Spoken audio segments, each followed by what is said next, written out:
Well, hello. Happy Tuesday, October 28th. Hard to believe October is almost over. I'm excited to be here and be back after being gone last week. Yes, last week. But yeah, happy to be here. And it seems like our last session that I was here for, when we talked about the pet peeves of casting directors from the book that I had, let's see. Yeah, this was the book, Casting Cues, a collection of casting director interviews. Like I said, it's an older book. I think I said it was 2004, but it's still timeless. The things that they're talking about are timeless, and the issues are still current and relevant. So, yeah, that seemed to resonate with a lot of people. And again, you hear in reading all of those interviews, you hear and see and read the same comments over and over again. So clearly it's recurring things that the casting directors are noting and saying. So let's see. Hi, Carolyn from Seattle. Hi, Adam. Great to see you. Great to see you, Carolyn. Hi, Valerie. Good to see you as well. I'm drinking from my Blue Ridge Stanley Cup that Jonathan Sheck, who's the lead of our series Blue Ridge, made for all of us. Isn't this awesome? It has all of the names of the episodes of season 2, and he had them imprinted in there. Isn't that fun? Jonathan Sheck, he's awesome. If you ever get a chance to work with him or hear him speak or study with him, he's great. Hi, Katie. Good to see you. Betty and Amanda. So glad that you're here. We have a lot of California peeps between San Francisco and Los Angeles. So that's wonderful. Glad you guys are here. So tonight, in a few minutes, probably about 10 minutes, I'm going to have my very good friend, Brian Jagger, come and speak with us. Brian is a super interesting guy and one of the smartest people I know, I think. I met him several years ago. And at the time that I met him, I had been in my brain, and something I think God had been putting on my heart was this idea of trying to find a space that could be specifically for faith-oriented casting, or people who I hear from people all the time who want to maybe primarily or only do faith-oriented content or faith family type content, and we're always looking for a place where that kind of content could be found as far as castings and postings and things. And so when I met Brian, he explained that he had created Casting Calls America, which is a casting platform that is nationwide, and Casting Calls America then has all their little sub cities. So it could be Casting Calls Sacramento, Casting Calls Atlanta, Casting Calls Houston. And so they're broken down by city. And when we got talking, it was clear that he could take that same concept of casting calls for a specific city and use that technology and the hardware, software that he had created to do faith-based casting. So that's how faithbasedcasting.com came to be, was an early conversation I had when I first met Brian Jagger. But since then, Brian, who's always been very much a tech genius, then of course had a lot of interest in what was then the emerging technology of AI, and has now become somewhat of an AI expert and is always working to stay on the cusp of what's coming and how it's being used. What's unique about Brian is the marriage of the entertainment side of the business with that technical side of the business. So Brian he started out as an actor himself in the Sacramento area, and then he he's also been a director and then a casting director. So he's also worked in the casting side of things, the acting side of things, and the directing side of things. And now he's in the world of AI. And so his ability and understanding to apply that technology or to provide insight about that technology, specifically with regards to the entertainment industry and how it might apply to all of us, all of you as actors and all of us as filmmakers, I just think could be really valuable. So I am excited to welcome him in. I just got to notice that he's here. He had, I think, an AI class tonight that I thought we were waiting for. But so way more interesting to talk to him versus talking to me. Teresa, Venus, hi. You're from Virginia this time. I love it. Hi, Carolyn, Laura May. Hi, Laura May, Allie, good to see you. Robin, Charles, Monas. So glad you guys are here. I'm excited for you to meet my friend. So I've told you all about him. So let's just get into the conversation and welcome Brian Jagger to our Let's Talk Tuesday family. Hey, Dan. Hey, I'm realizing right now how bad my camera is compared to your fancy camera, and I didn't realize that until I see the comparison. Although I'm actually going to blame Jessica because this is Jessica's camera. So there you go. There you go. So I'm going to blame her because she's not here to defend herself. So I'm going to take my glasses off because it was a really bad glare. So there hi. You go. Yeah, we don't see the reflection. Hi, Brian. How are you? I am great. Miss chatting with you. I know. Brian recently, we used to live near each other, and just recently Brian moved up to Pennsylvania, where he can operate out of Pennsylvania, but also go up into New York when he needs to, that whole little hub, and moved the family up there, which I miss them, but I'm excited for you. Although, we really didn't move the family up there. We followed. It was them that true. led. We're just following them. We're just following them. That's what you do when you have kids that are getting married and hopefully eventually having little babies. The little ones, exactly.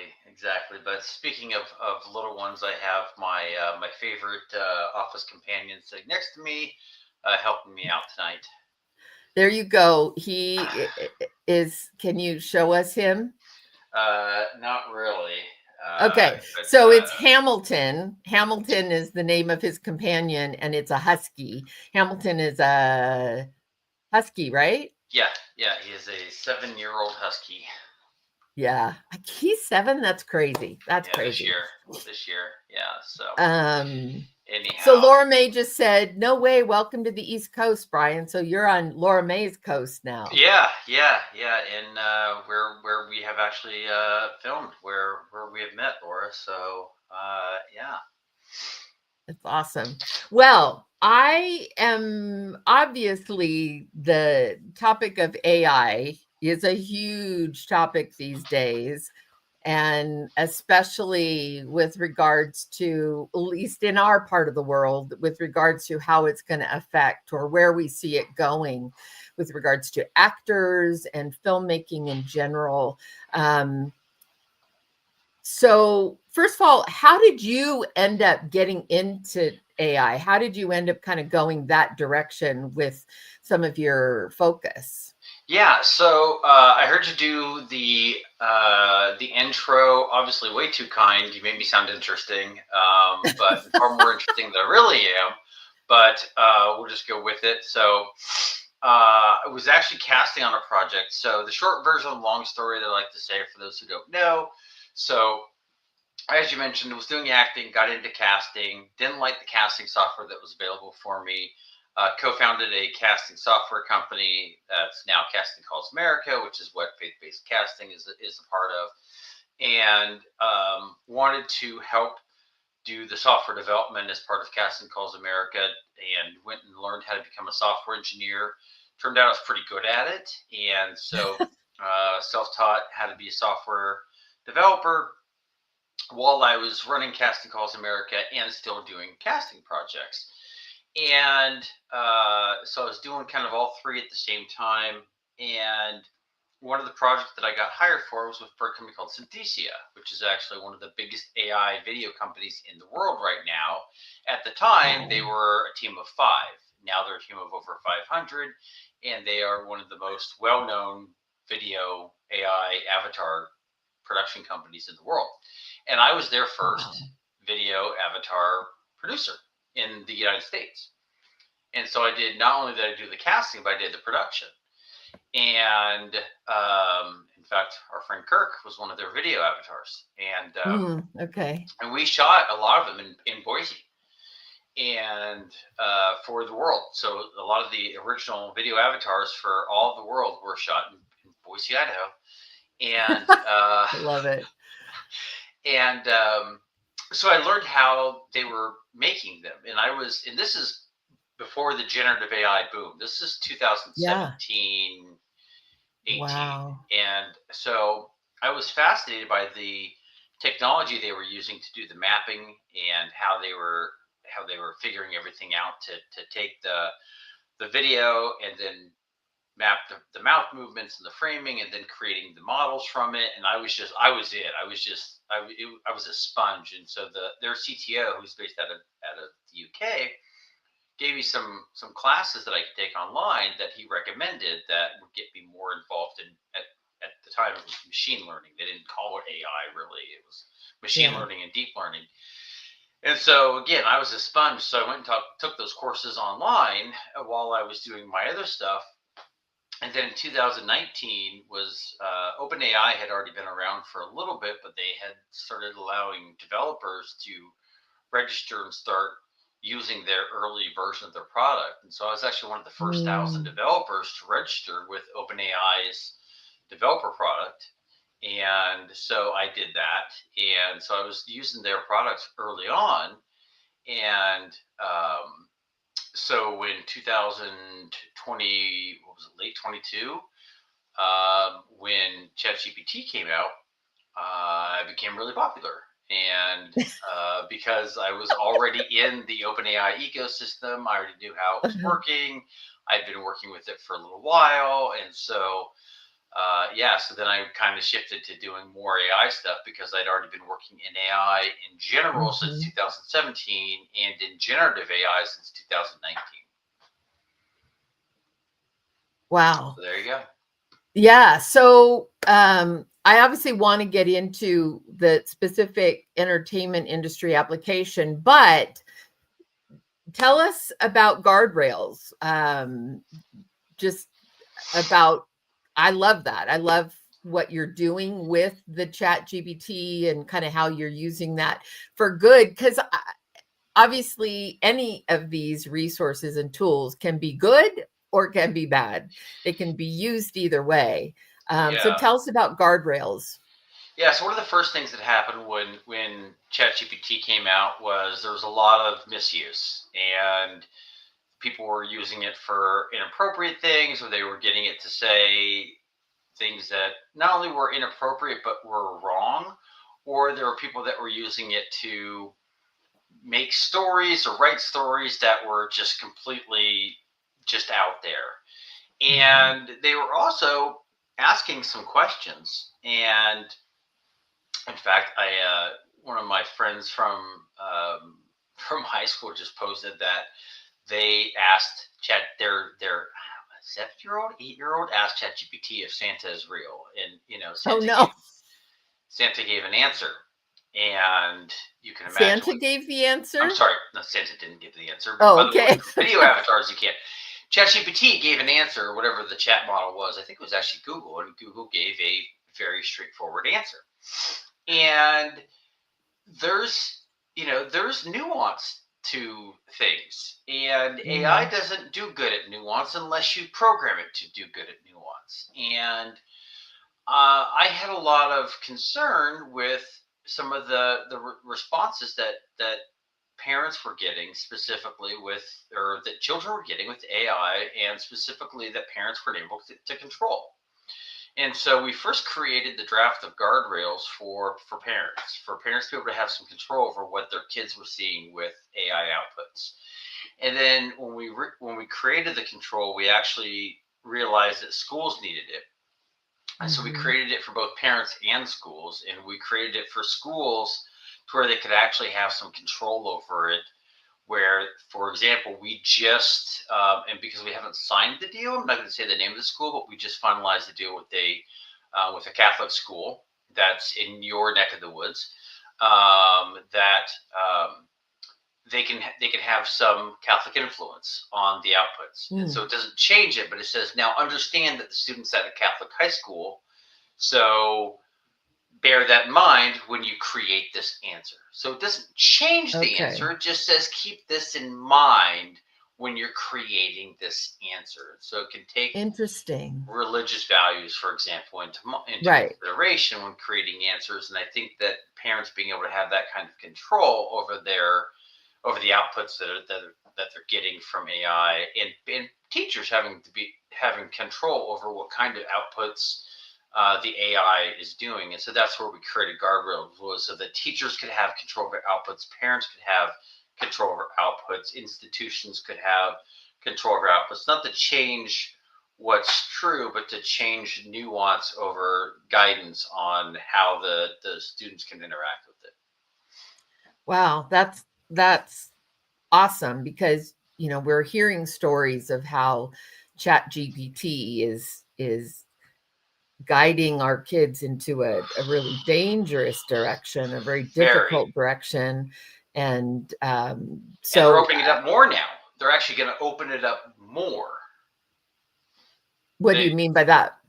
Well, Sam Altman announced that they're going to allow adult content to be generated starting in next month. So you'll be able to have adult fantasy stories being generated through ChatGPT and OpenAI APIs. So we feel like the types of services in GuardRailz, which is why the name of it, that we have created are going to be more important than ever, because Yes. I mean, I can break the prompt guards on these systems usually in 17 tries or less, and these kids are really smart in how to do it. So if you're telling me that you don't think these kids are going to be able to get around these prompt guards, that to be able to get, if the tools are allowed to do them, and they're not going to be able to get them to write this material for them, you're sadly mistaken. Without adding in the additional third-party guards that we're doing, I'm very surprised. But yeah, if you hadn't heard that, yes, OpenAI has announced that they're going to allow for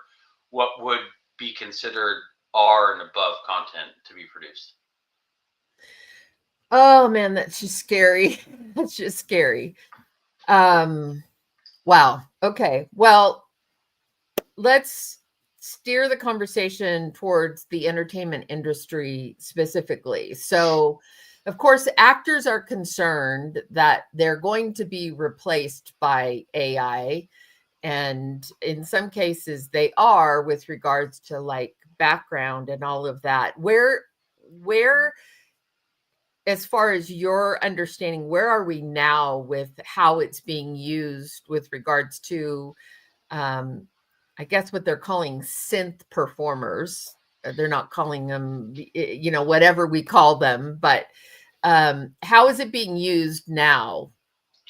Yeah, I think that the synth performer is never going to replace human performers in actual dramatic, real art pieces, and in actual film, TV, even commercial pieces. I think they're going to replace what's been used in games. I think that game industry will be taken over completely by AI.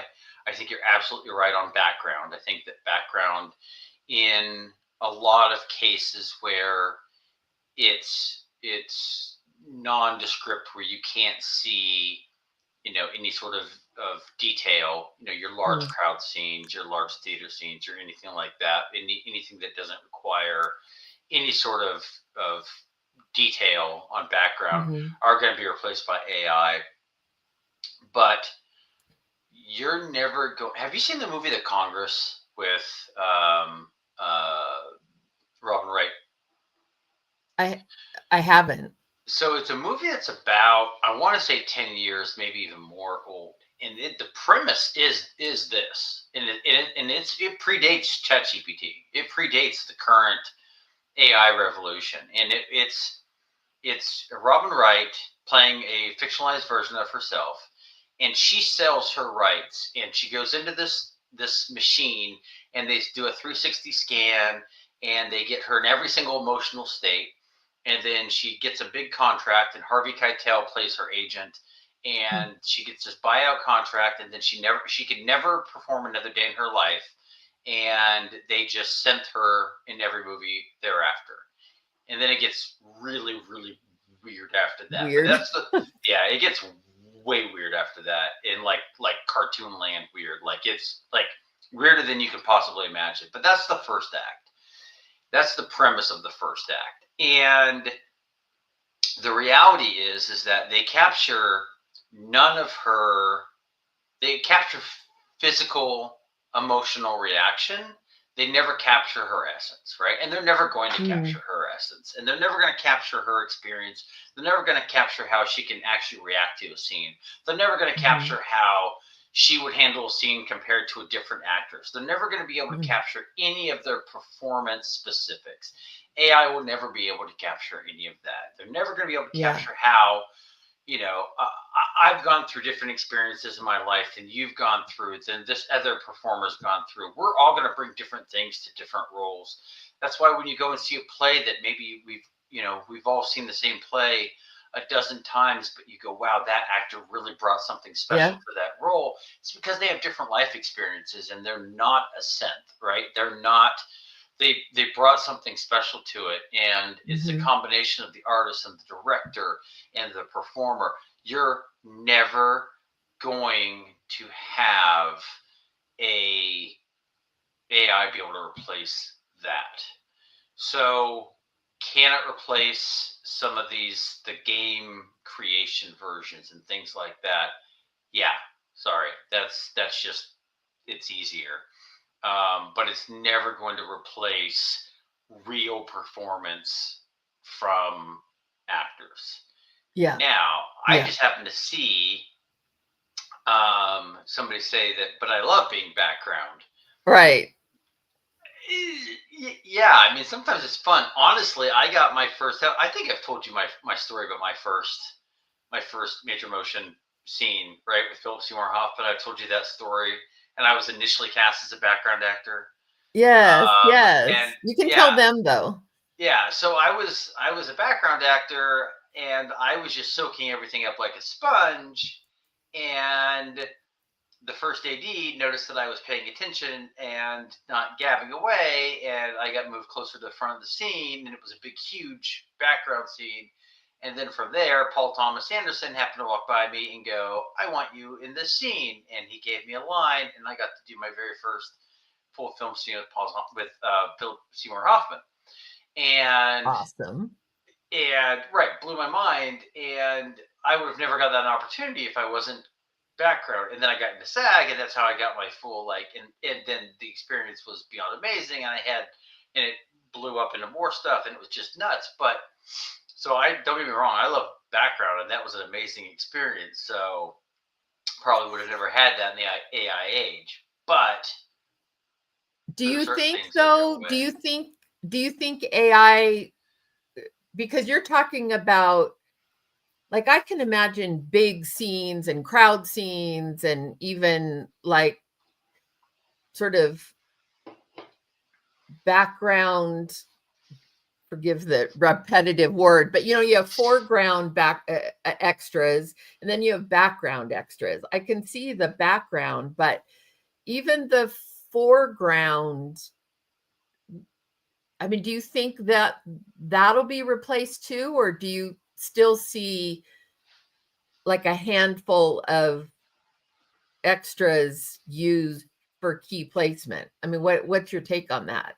I think you're still going to need a handful of background for key placement. I think you're going to Yeah. need that utility kind of player type people, that you may need to, move somebody in there. You're going to need to have certain reactions for things. You're going to Hmm. you're going to maybe need that background that's going to be that, for lack of a better term, that body, that that just fell, and something happened to them, or there's still going to be some opportunities because they have to have some interaction, right? I mean, it's Right. Because that's the one thing Paul Thomas Anderson saw a need for a line that clearly wasn't originally in the script, but he right, felt like we need this moment.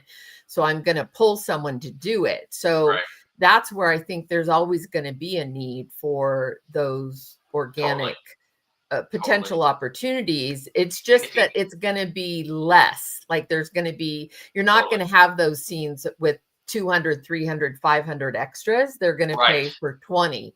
right, And stadium then, scenes and things like that. And I've done those before when I was early on in my career, and I go, yeah, I could definitely look back on some scenes I was in and go, yeah, that probably wouldn't happen today. yeah. But I also look back on some other ones and go, but those ones would, like, even as Hmm. background, like that one that I just mentioned, even if they hadn't given me the line, some of the close-up shots for everybody, some of the close-up shots still would have, that were close on when he was getting off the boat, still would have needed the people that were around, and you Yeah. can't just all of a sudden add in an AI for some of these close-up shot stuff. Hmm. Um, so I think that where AI is going to replace is a lot of the overseas stuff in Mm. mouth movement fixes for overseas markets. Mm. I think that's going to be a huge use, right? So that you know that movies that are made in foreign markets can no longer have dubbing that sounds unnatural with mouth movement stuff. I think that's going Right. to be one of the big uses, so that the voice of the actor comes out in the language of the market, So with the mouth the movements. so the actor's voice, even though the actor performed it in English, their voice will be generated in, say, Japanese, Right. but it will be the quality of and tone of their actual voice, but just Exactly. in the language of Japanese, and then they'll control the mouth movement. Is Yeah, that so the AI right? will change the mouth movement to match the language. The AI will map Wow. their voice to map their voice, and then it will map to the expressiveness. So it'll use Mhm. their performance, but matching the language. And so I think that's going to be your number one positive use of AI, is in the language distribution, in the mouth mapping. So I think Yeah. that's going to be the number one use case. I saw somebody in the comments saying about the AI Tillier. I think that's that AI Tilly performer thing. Or Norwood. Yeah. it's such a gimmick, such an absolute gimmick. Okay. And I don't see it going anywhere from a technology standpoint. You still have to have somebody controlling it. I still have to control every AI that I build. The technology, the models update, which means that there's what's called model drift, which means that anytime there's a new model update, I have to update the AI to match the drift from the model update, which means that there's always has to be somebody managing the model, the AI model that's in the prompt, master prompt, that's doing anything, whether it be for the large language model, for the audio models that are coming out, they get updated. The video models get updated. So when you have a character, you've got to update the large language models, the audio models, and the video models. So you're having to constantly manage three models, and that could be, for that level of a character model, it could be Hmm. darn near a full-time job, which means you have to have somebody managing that, which is fine. But the point is that there's somebody that's managing that. Somebody's responsible. So there's still a human that is responsible for that. So, and they're still making decisions about what the prompt is. So there's still, just like we have the influencers that, that are making endorsements or whatever, there's still a human that is being, so they're putting their personal opinions into the prompting. They're still making a character based upon their experiences and whether or not they're making choices. So guess what? Even that AI character is actually making artistic choices based upon the human that's managing them, like a AI or like an actor would. And so the reality is that it's just not really an AI actor in the first place. It's just not organically from nothingness. No. Like it can't come from nothingness and just become this. No, it's still a human performance. It's still a human performer creating something from something. It's like if when cartoons first came out and they say, oh, that's you're taking away a job from an actor. I mean, it's a different level. But the reality is, and if companies actually put that in there, the only thing you can really put that into is commercial things and or game things. And again, it's hiring. It's like hiring an animal or hiring that still has to have a human trainer that still has to have something else, a human responsible for it. So I don't feel like it's not an autonomous creature that is taking a job. That makes sense. It's just a different job. Instead of an actor, it's a programmer or a manager, whatever. Right. Okay, so Laura May says, do you see all levels of filmmaking replacing background with AI or just the bigger budget productions? Is this something you think the smaller indie filmmakers will also be a part of that shift? I think that's a great question. I think absolutely the smaller indie filmmakers will be a part of that shift because they can. It does not cost much. It's really easy to get really good high production value that you can match and color match and add in there. It's probably one of the few things that you can do that can match. The other thing that you can do is maybe get some aerial shots and maybe get some B-roll shots. What you can't replace are the actors. That's the one thing you really can't replace. And no matter how good some of these scenes look, you maybe be able to get, some fun kind of comedic videos. You're not going to get actual performance stuff. Again, like a full 90-minute. Yeah. It's just not. Yeah. I mean, again, you could do some video game stuff. You maybe could do, a game looking video. And even if you got characters, even if you could make a full movie with these AIs, they're not going to be performance driven. Okay. I was thinking about something on the way home from that thing that I was at tonight about our conversation tonight, and I was thinking about how the some of the actors that found success early in Hollywood and kind of get into that success bubble when they're younger, they end up doing a lot of biopics when they're older. And if you think about it, it's because they don't have as many kind of life experiences that are outside of the bubble that they can bring, right? So if you think about it, the actors who have lived real lives that come in and, struggled into their 30s and 40s and then come in with a little bit more experience in life and come in and do some of these really powerful performance pieces, really drive something or have some really hardship in their lives. They bring something special to these performances because they've lived life in different ways.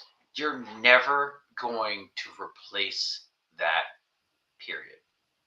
Yeah. And that's a really good point, and hopefully should be an encouraging point to all of you guys in that, and we've talked about this. the way to prevent AI from taking your job is to give a performance that is nuanced and human and grounded in reality, in your experience, bringing your life experiences, your unique take on a role. Because you can program probably 10 AI actors to give a performance. It'll feel very staged, but a human is bringing, like you said, a life lived, experiences lived. I think sometimes when you mention like those actors who end up with a lot of success early on in their careers, usually that tends to be the younger ones. But I also think there's sometimes a missing element of studying the craft, because success came and then work kept coming and coming and coming. And of course, you learn on the job and you learn in your grow, and hopefully, they have a desire to learn from the actors they're working with. But some of them have not gone back and actually studied the craft of acting. They've just sort of gone with kind of what comes naturally, which isn't necessarily a bad thing. But I think sometimes that's where that, especially like with younger actors, they get a lot of success and then they hit their early to mid 20s and they're changed. They're not those younger actors anymore. And right. They're not as hungry, maybe. Yeah, and they didn't get the grounding and necessarily, so they get a little lost for a bit. Sure. And then I think that's where you get those who really love it, who really love the craft, who really love the art, and they continue on, and the others kind of go, I'm bored with this now, and get out of it. But okay, so a couple of questions. Oh, wait, one more thing really quickly please. About speaking of learning your craft is the other thing with kind of the AI infusion is, on learning your craft is, I would really recommend people learn how to work with modern day mime, meaning how to work with the blue screen, the green screen, and the green screen props, the inanimate object props, because that is, I think, going to be more and more used, because it's so much easier to replace the background for indie filmmakers to be able to shoot humans against a green screen and replace it with something that looks pretty amazing. So I think that actors need to really learn how to work with a green box, a green pole, a working green screen, and still be able to have those human emotions and be able to have those performances. So that was the one other thing I wanted to say about learning your craft is if you could find a good class on that those are skills to really work more on, I think, now than ever. That's a really good point, Brian, because that's something I hadn't even really thought about, is that the actors may not be replaced, but everything around them might be replaced. And that makes a lot of sense. I don't even know that I know of classes that are teaching that. So that's definitely an area that I'm guessing we'll see some growth in. There's a lot in LA. In LA, there's a lot. Yeah. So that's really, really good counsel, I think. Just learning how to understand what that is and what that looks like and how you do something like that. And exactly like you said, retain the humanity of it, the authenticity of it, the emotional life of it, when nothing around you is it. And in that respect, it's very much like the audition process, right? It's almost taking you back to the audition process. Absolutely. Where you just have a blank background and a camera in front of you and minimal props, and you still have to convince us that you are in this time, in this place, experiencing whatever's going on. So I think that that's really good counsel to understand. Exactly. We don't do that. Exactly. Time marches on. Yes. Okay, so let me but I appreciate that's a really good counsel to to think about understanding and learning how to be an actor and embrace that technology, that part of it, so that you can be more valuable. Okay, Charles Babler. Excuse me. Charles, you could teach those classes because you know that side of things, and you're an actor. You're an actor. I'm a thespian. Okay, Charles Babler, AI can't improv, or at least I think it can't. Is he right? It can't improv. I mean, not true improv, but you can prompt it to react to certain situations, and you would say, okay, if something reacts different, agree with the response, and then add to it in a way that is advancing the conversation, right? Yes, and right. Yes, so you would and still explain improv, it right? To go with the classic rule of the conversation, so you can still teach it to do kind of that classic method. It's just not going to be necessarily very good. But you can Let's hope it's not, right? Right. Or although it might be so intentionally, I mean, of course, in improv, you shouldn't be going for the funny, right? You should be going for advancing the scene. And so it might actually be really good at improv, because if it just focuses on advancing the scene, it might be really actually funny because it's just focused on advancing the scene. So I don't know. Yeah. Maybe now I want to actually see if I can't build an AI improv bot to see if it'll just like do the ridiculous. See what happens. That's interesting. Okay, let's see. Laura May says, speaking of managing, I saw a discussion where folks were discussing AI actors one day having talent agents. So that's, I think, kind of the Tilly Norwood thing, which is, I can't see. I mean, I could see agencies maybe licensing certain, they might, like a Tilly Norwood. It's a digital character, but you still have to have the person who creates it. In the talent agent might be managing the creator, right? The person who created the character and manages the prompt. Somebody still has to manage the prompt. Like I said, they got to manage the prompt against multiple models and manage for the thing. So somebody might represent that person. And maybe there's going to be managers that manage those. Maybe there are characters that people watch. Maybe they do have their own shows, and that's its own form of entertainment. But at the end of the day, there's still going to be somebody doing that. And so maybe that is its own form of entertainment. People watch shows that are just AI characters, but there's still going to be a human around them. So it's just like influencers were kind of not really a thing, 15 years ago, and now it's its own thing. And now they have their own agents. And yeah, I mean, the way you're describing it sounds similar to like Snoopy. Snoopy has an agent, technically, right?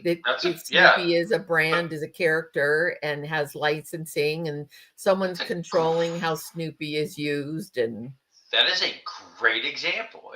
But still somebody, but Walt Schultz was still in charge of it, and had or like a showrunner of some of these shows. They're still the person in charge of how they go, but the IP is still under somebody else's control over what's going to be used with it. So that's a great, but the Schultz is a great example of, they have the licensing and who can use it in what way, but still having that one person that's in ultimate control of what it does. Great example. Yeah. Ultimately, there's a human behind all of it. Let's see. Don Overstreet says, I think that every time some likes or shares an AI image will eventually be a snowball effect that will slowly take away jobs. Movie posters are already taking artists' jobs.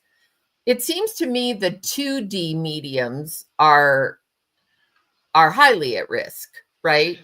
Absolutely.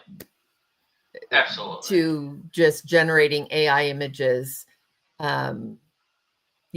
Let's see, Amy, that would be great for those like The Chosen who are trying to generate so many versions with so many translations. Yeah, they're going to be, The Chosen's very much going to be embracing the AI mouth mapping Voice. Yeah. and voice generation Great example. for all the languages that they're going into. And see, that's a great example of how this tool is going to be used for good. It's going to Right. make it understandable. It's going to make Bigger it even audience. more. Spreading Yeah. the word And more. yeah. Yeah. Let's see. Let's see, Charles. So AI could replace subtitles. I can see both good and bad with that. Yeah, 'cause they wouldn't need subtitles anymore because it would be in their own language and their own voice. Well, I mean, except for people with disabilities, and there's still a use case, but yeah. Yes, yeah. Oh, of course, absolutely. Monica says, as a translator, I remember people used to say that human translators were going to be replaced by computers, even though literary translations lack nuances and sometimes are just wrong. The same thing in the field of acting. Yeah, you point out that nuances. Yeah. That's the I was literally talking with nuances. somebody earlier today about ASL, and we were talking about ASL, there being a ASL model. And the Yeah. problem with ASL is that when you, and with any language translation, is when you have one sign go into another sign, one word go into another word, how the hand movements go into the next word differ depending on which words they are. So it's not this word, then this word. You can't put those two videos next to each other and just say this is this word and this is this word with an AI avatar speaking those words. It changes. It has to be a fluid motion between the words. So there's nuance that you just can't replace, and it's things like that you're just not going to be able to easily solve right now with what we have. Yeah. Sandy says, I took a full green screen class, being full background green screen, and that was an eye opener in Scottsdale. So in Scottsdale, they have the class. She said, Phoenix is a great film market. Yeah, you worked in Phoenix quite a bit.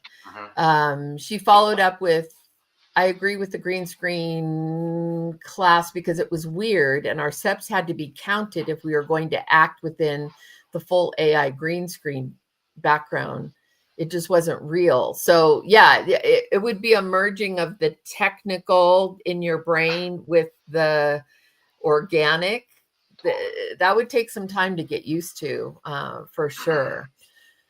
Let's see. Laura May says, a question so far no one has been able to answer, but you're such an AI veteran, maybe you could. So this is your challenge, Brian. At its core, what makes something inherently AI versus simply being a coded transactional computer program? I mean, really, AI is just a coded transactional computer program. The real definition of AI, which is why the last 3 years have been tough for people who have been in AI for a few years, is that AI really just means that it's replacing the classic definition of AI is replacing something that humans were doing. So AI, by the classic definition, has been around for decades. And we've been using it for decades. It's just more prominent because we started using computers to do more stuff. And we started using computers as humans to do more stuff. So it made it easier to have a computer use a computer. So therefore, it became easier to have AI be doing stuff because it's easier to have computers use computers. So as humans started to use more computers, it became easier for AI to be a thing because, again, it's whenever a computer replaces what a human was doing. So whenever a human was using a computer and we replaced that thing with a computer using a computer, technically that's AI. So hopefully that wasn't too confusing. Now, generative AI is when the program is creating something based upon the trained model. So it's still creating something based upon trained information. Okay. What everybody's talking about that's the next big thing is, and of course my brain is just blanking on the term right now. It's AGI, and I can't think of why. I can't think of the terminology, and it just literally my brain is just completely blanking. Yeah, right you've worked all day and gone to a been a long class, day. and It's been a long yeah, day. he's on the East Coast, so it's late there. Yeah, So yeah. So AGI, which again, just the terminology is escaping my brain, but that's basically when it's thinking on its own, where it's making the decision. So instead of getting a prompt saying, I want you to make me a picture of a puppy, you give it a directive saying, I want a movie about or I want some sort of end goal. And it makes decisions at multiple layers deep to get to that goal, and it makes decisions on its own. Thank you, artificial general intelligence. Thank you, Betty. My gosh, my brain was totally freezing on that. She's absolutely right. Where it's making those decisions on its own, and so it's not taking that direction of, okay, it's not even taking the direction to get to this goal and then saying, okay, and I've given these parameters of, okay, I can make images and I can do this and then I can do this and I'm going to get to this end goal. It is, what do I need to get to that end goal? And I'm going to figure it out. And I'm going to go way off the reservation. And this is where the scary part goes into of, if my goal is to,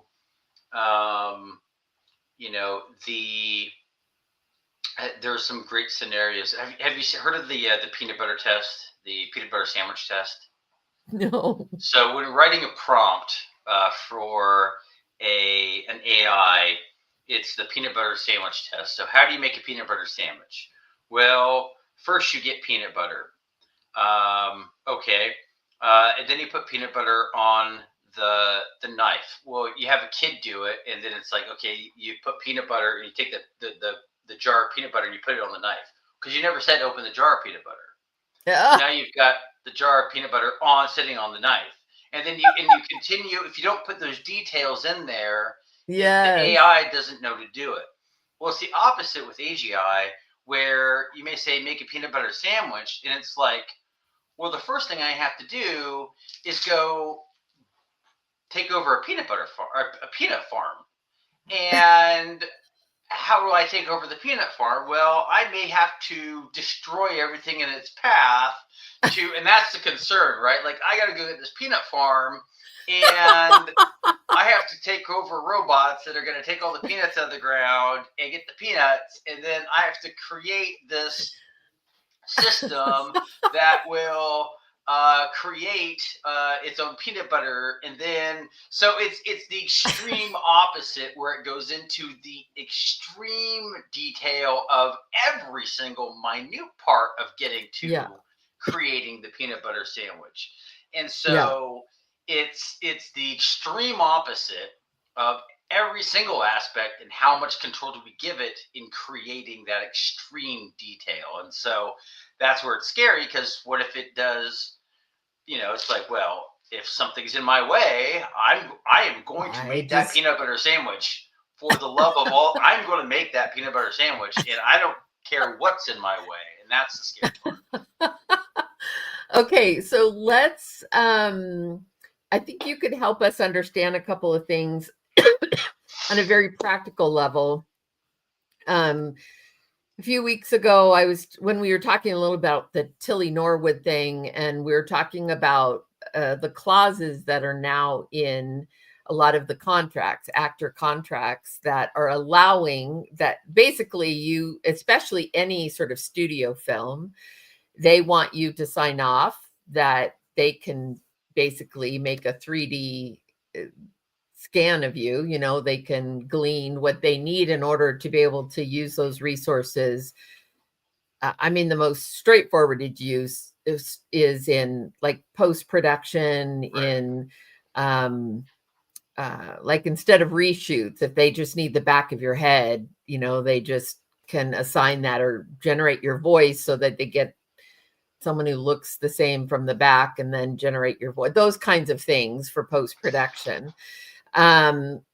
when they, and it sounds like, and my understanding is that that's just an expectation now.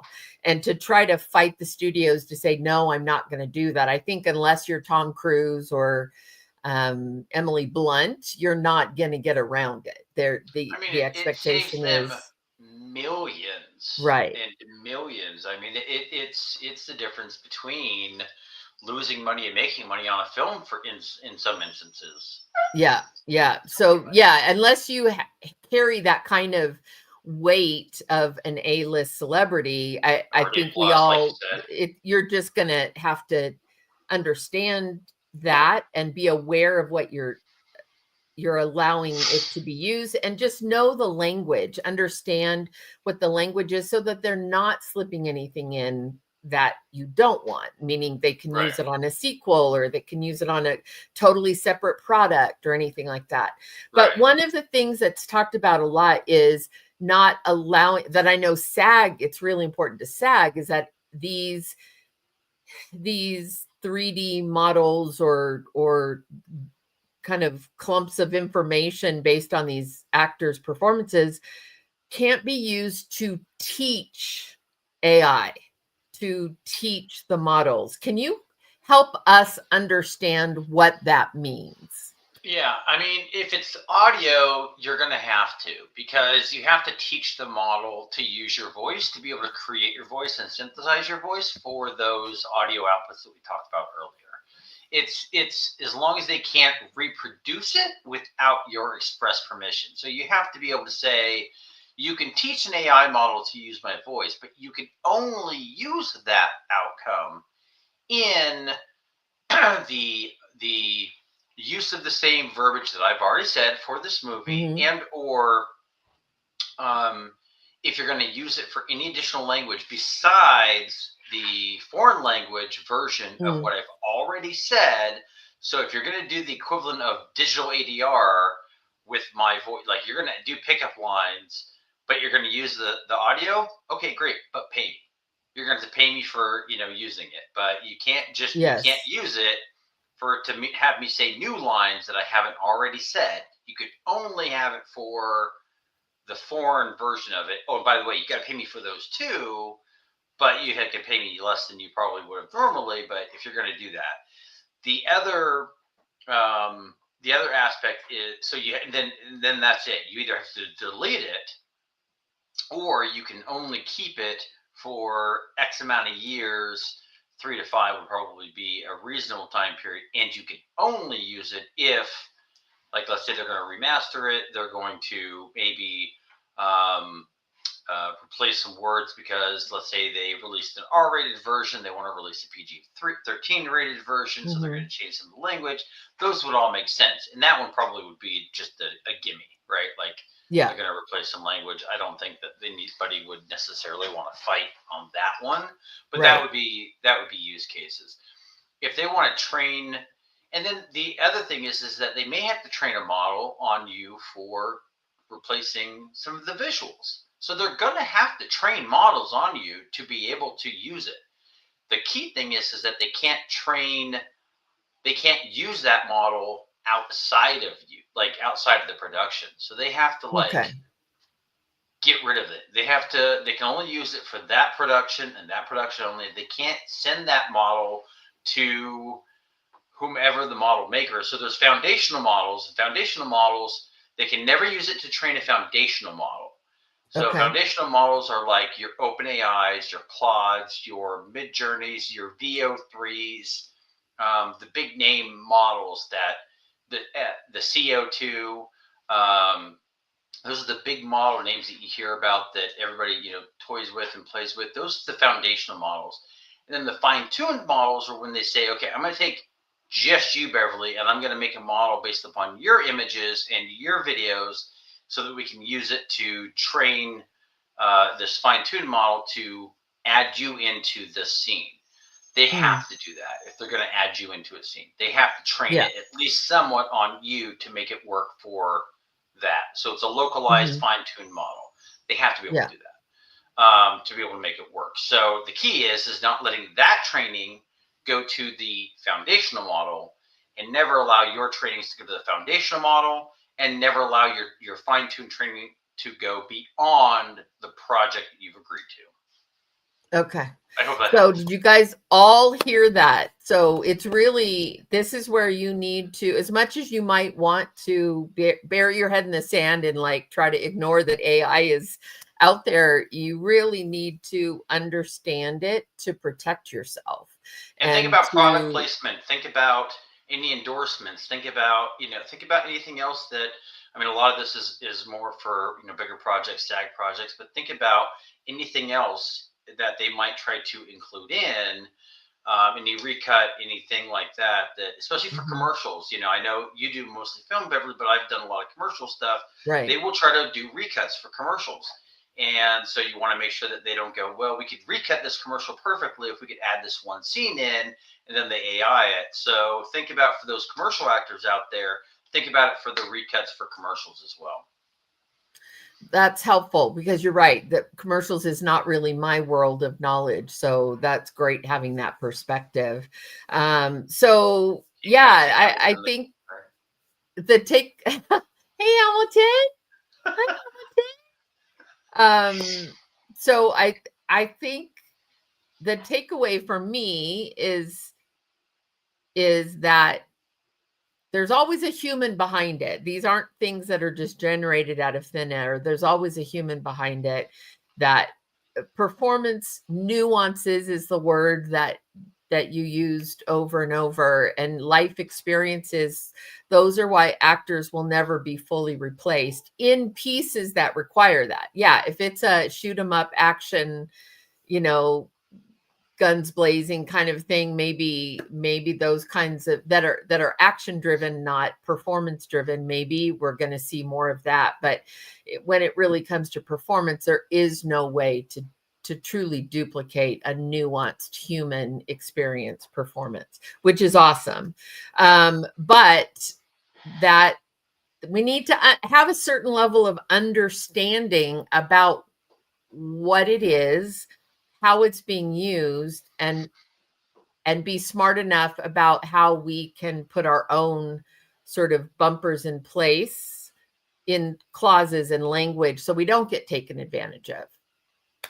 Because, we know producers, they'll try to get you to sign off on, we can use your model forever and use it for whatever we want. Stay away from the words in perpetuity. Yes, there you go. In perpetuity is often not a great thing.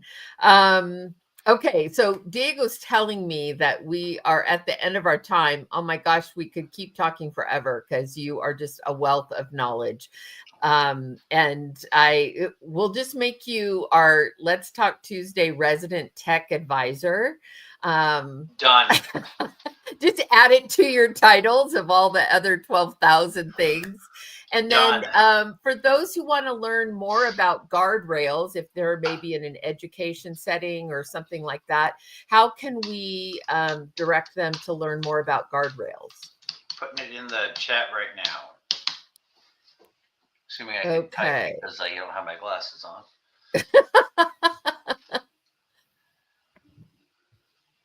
Yeah.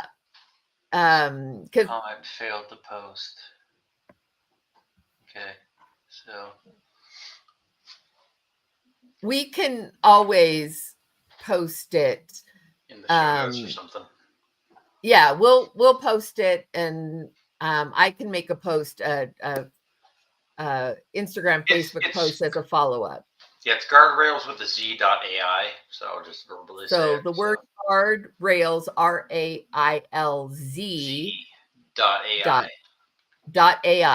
Okay. So if you want to learn more about that, or if that's something that is of interest to you. So, Brian, you are awesome. I love you just because you're a wonderful friend and love your family, but this has been super helpful.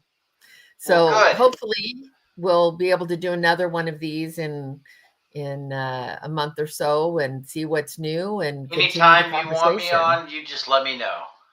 You are awesome. Awesome. Yay. Okay. Well, have a great night there on the East Coast. Get some sleep since it's now almost 10:30 at night for you. or after 10:30 at night for you. Yes. So Yes. appreciate right. you. Give a hug and a kiss to your wife and Yes. to Well, say Hamilton. hello to your significant other for us as well. I will. I All will. right. Thank you. See ya. Thank you. And everyone, I hope that that was helpful to you. It certainly was to me. And he's a wealth of information. Check out GuardRailz if that sounds like something that, if you're part of an educational organization or, you know, a private school or a homeschooling organization, something like that, where that might be a benefit. I don't know the details as far as, you know, how you get involved with that, but I do believe very much in what they're doing. So yeah, we'll keep our now LTT, Let's Talk Tuesday technical advisor, Brian Jagger. We'll keep him on call and kind of continue this conversation as we go on in the months to come. So love you guys, appreciate you, and I will not see you next week. But you guys, next week is going to be amazing because I believe there's going to be someone subbing for me who you are going to love hearing from.